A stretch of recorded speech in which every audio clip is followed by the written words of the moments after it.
Good morning mga kalapatids, ito yung mga warriors natin, no. Buti na lang medyo lumilim na ngayon, no. Pansin nyo, medyo dumidilim na. Kahit papano, nakakapag-relax na yung mga warriors natin dito. Kaninang tanghali, hindi natin sila pinakawalan kasi nga sobrang init. Sobrang init, grabe, kaya in-stay muna lang natin sila dito sa kulungan. Kaya kahit papano, nakakapag-relax yung mga warriors natin, mga kalapatids.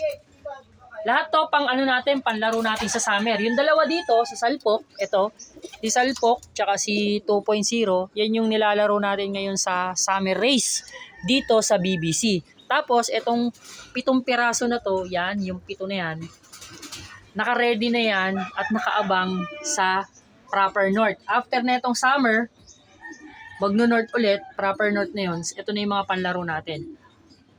Yung iba dyan, naka-KFPR, tapos yung iba naman dyan, naka-BBC, mga kalapatids. Mga linyada to ni Robotech, tsaka ng MacArthur finisher natin. Tapos, ng Impacta line, na Ex Machina, tapos Silent Lock, mga kalapatids. Yan yung mga panlaro natin ngayong summer, tsaka proper north.